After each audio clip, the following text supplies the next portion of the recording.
ஓம் முருகா போற்றி, கந்தா போற்றி, கடம்பா போற்றி, கதிர்வேலா போற்றி, அறுபடை வீடு கொண்ட முருகப்பெருமானே போற்றி போற்றி. என் செல்லமே, நாளை நீ நினைத்தது நிச்சயமாக நடக்கும்.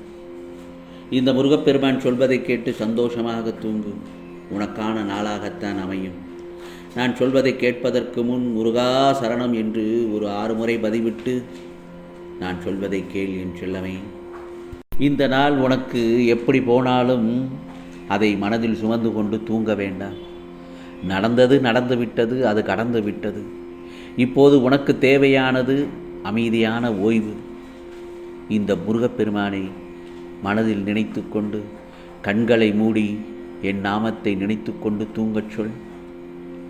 ஓம் முருகா சரணம், ஓம் முருகா சரணம் என்று மனதில் நினைத்து கொண்டு தூங்கு என் செல்லமே. நான் உன் பக்கத்தில் இருக்கிறேன். நாளை எழும் சூரியனுடன் புதிய ஒளி, புதிய வாய்ப்பு, நல்லதொரு சிந்தனை, நேர்மறையான எந்த ஒரு சிந்தனைகளுடன் தான் உன் வாழ்வு நாளை காலை தொடரும். எந்த சோதனையும் உன்னை வீழ்த்தாது. ஏனென்றால் நான் உன்னை காக்கும் கவசமாக இருக்கிறேன். நிம்மதியுடன் தூங்கு என் செல்லமே. நாளை உனக்கு நான் நல்லவையே அளிப்பேன். இது முருகப்பெருமானின் அருள் வாக்கு, சத்திய வாக்கு. இல்லறம் என்பது ஆணும் பெண்ணும் இணைந்து கட்டும் பவித்திரமான கோவில். ஆணுக்கு ஒழுக்கம், உழைப்பு, பொறுப்பு வேண்டும். பெண்ணுக்கு அன்பு, பொறுமை, புரிதல் வேண்டும். இவை இருந்தால் அந்த இல்லறம் பூரணமாகும். என் அருளால் இவ்வாறான இல்லற பெண்கள் எப்போதும் என் பாதுகாப்பில் இருப்பார்கள். ஆனால் ஆண்கள் தங்கள் கடமையை செய்யாமல் பெண்கள் மீது கோபம் காட்டினால் அவர்களுக்கே துன்பம் அதிகரிக்கும். கோபம் கொண்டு குறை சொல்லாமல் தங்களை சீரமைத்து துணையுடன் பொரிந்து கொள்வதே ஆணின் உண்மையான பலம் என்பதை நினைவில் கொள் என் செல்லமே. உன் வளர்ச்சியை கண்டு பொறாமைப்படுபவர்கள், உன்னை பொய்யாக விமர்சிக்கும்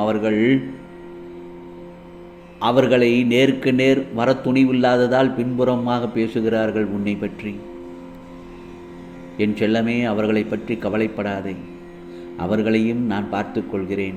அவர்கள் உனக்கு எதிராக என்ன நினைத்தாலும் என்ன செய்தாலும் என் அருளால் அவர்கள் மனம் மாறி உன்னை போற்றும் நிலைக்கு அவர்களே வருவார்கள் பார்.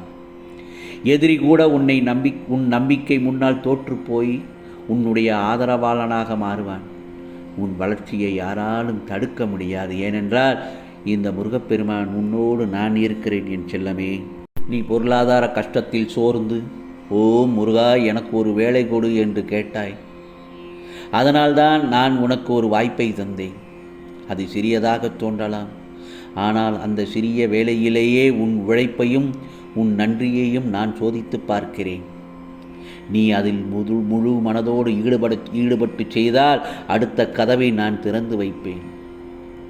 உனக்காக காத்திருக்கும் பெரிய வாய்ப்பு, பெரிய வருமானம் அனைத்தும் அந்த நன்றியும் பொறுமையின் அடிப்படை என் செல்லமே. முதலில் இந்த முருகப்பெருமான் கொடுத்ததை மனதில் முழு ஈடுபாட்டோடு செய்.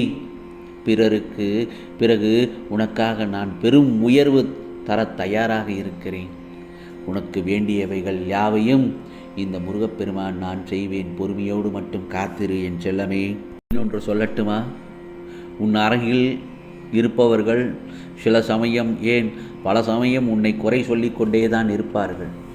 ஆனால் அந்த குறைகளுக்கு பதிலாக வழிகாட்டாமல் உனக்கு இருப்பார்கள். ஏனென்றால் நீ முன்னேறி விடுவாய் என்ற பயம்தான் அவர்களுக்கு. உன் வளர்ச்சியை பார்த்து அவர்களின் மனதில் எழும் வைத்தறிச்சொலுமே காரணம்தான். அவர்கள் குறை சொல்வதை கவனிக்காமல் நான் சொல்கிற பாதையை மட்டும் பின்பற்று. உன் ஒவ்வொரு அடியும் உனக்கு வெற்றி தரும். உன்னை பார்த்து வைத்தறிச்சொல் கொள்ளும் அவர்கள் அதே இடத்தில்தான் இருப்பார்கள். ஆனால் நீயோ முன்னேறி சென்று கொண்டேதான் இருப்பாய். ஆம் செல்லமே, இது இந்த முருகப்பெருமான் உனக்காக சொல்லும் அருள் வார்த்தை. கவலைப்படாமல் நான் சொல்வதை பின்பற்றி வழி நடத்தி சொல். நிச்சயமாக உனக்கு ஒரு நல்லத ஒரு பாதையை இந்த முருகப்பெருமான் நான் காண்பித்து விட்டேன். அதில் பயணிக்க நீ தயாராக இரு என் செல்லமே. இழந்ததை மீண்டும் அடைய முயன்றால் அது உனக்கு காயம் மட்டுமே தரும். நான் தராதது உனக்கு தேவையில்லை என்பதற்கான சின்னமேதான் அது. அதற்கு பதிலாக உனக்கு இன்னும் அழகான நிலைத்திருக்கக்கூடிய வரத்தை அளிக்கப் போகிறேன். கடந்ததை பற்றிய வழி உன்னை கட்டி போடாமல் எதிர்காலத்தை பற்றிய நம்பிக்கையை உன்னை முன்னே கொண்டு செல்லட்டும். நிச்சயமாக என்னுடைய அருள் உன் பக்கம் இருக்கிற வரை இழப்புகள் உன் வாழ்வில் வெற்றியின் படிக்கட்டுகளாகவே மாறும். ஆம் செல்லமே, நீ கீழே விழுந்தால் கூட தூக்கிவிட யாரும் இல்லை என்று எண்ணும் அந்த வேதனையை இந்த முருகப்பெருமான் நான் நன்கு அறிவேன். அதனால்தான் நீ எடுக்கும் ஒவ்வொரு அடியையும் கவனமாக வைக்க கற்றுக்கொண்டாய். அந்த விழிப்புணர்ச்சியே உன்னை சாதிக்க வைக்கும். யாரும் உனக்காக துணை நின்றுவிடவில்லை என்றால் உணர்ந்து கொள், நீ இந்த முருகப்பெருமானின் சொத்து. நீ ஒரு அரிய பொக்கிஷம். அதனால்தான் நீயே உன்னை காப்பாற்றி கொண்டு நீயே எழுந்து நீயே நடைபோட்டு வாழ்க்கையின் உச்சியை அடைய பிறந்தவனாக இருக்கிறாய். இது உன் விதியோ கர்ம வினையோ அல்ல. உன்னை உருவாக்குவதற்காகவே நான் கருவிலிருந்தே உன்னை ஆட்கொண்டேன். அதனால்தான் தனிமை, ஏமாற்றம், நிராகரிப்பு ஆகியவற்றை அனுபவித்தாய். ஆனால் என் செல்லமே, நீ தனித்துவமாய் இருப்பது உன் பலம்தானே. இந்த முருகப்பெருமான் இன்னொன்றையும் சொல்கிறேன் கேள். பணம் என்பது உன் வாழ்க்கையில் வெறும் காகிதம் அல்ல. அது உன் உழைப்பின் வியர்வை, உன் உன்னதமான நேரத்தின் பலன். அதை எப்படி பயன்படுத்துகிறாய் என்பதே உன் வாழ்க்கையின் நிலைமையை தீர்மானிக்கும். தேவையானதை அறிந்து செலவு செய்.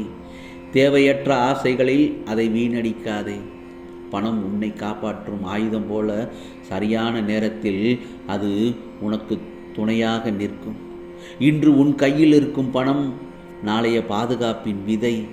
அதனால் சேமிப்பு எனும் பழக்கத்தை வளர்த்துக்கொள். பிறரிடம் கையேந்தும் நிலைக்கு செல்ல வேண்டாம். பணத்தை மதித்து உன் உழைப்பின் பலனை சரியாக காக்கும்போது அந்த சமயத்தில்தான் நீ தன்மானத்தோடு கௌரவத்தோடு வாழ முடியும்.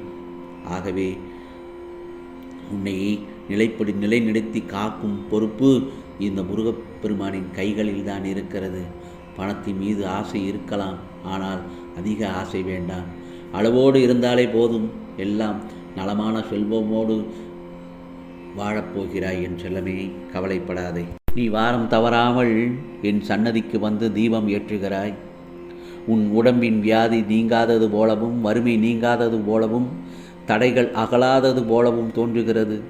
ஆனால் என் செல்லமே, நீ சுமக்கும் அந்த வழி உன் ஊழ்வினை கர்ம வினையின் சுமைதான். அந்த சுமையை நீ சுமந்தால்தான் உன்னால் நல்லவைகளை அனுபவிக்க முடியும். அதை முதலில் புரிந்து கொள். நீ சுமக்கும் துயரம் ஒவ்வொன்றுக்கும் ஒரு முடிவு உண்டு. அந்த முடிவை என் அருளால் நிச்சயமாக நீ காணப்போகிறாய். ஆம் செல்லமே, நான் சொல்வதை கேட்டுவிட்டாய் அல்லவா? நிம்மதியாக தூங்கு. உனக்கான விடியல் நல்லதொரு விடியலாக நாளை அமையும். நீ கேட்ட வரமெல்லாம் நிச்சயமாக இந்த முருகப்பெருமான் கிடைக்கச் செய்வேன். இது முருகப்பெருமானின் அருள்வாக்கு, சத்திய வாக்கு. உனக்கானதெல்லாம் நிச்சயமாக நல்லது நடக்கும். நல்லது மட்டுமே நடக்கும். அதுவும் நன்மையாகவே இருக்கும். ஓம் சரவண பவ. ஓம் சரவண பவ. ஓம் சரவண பவ.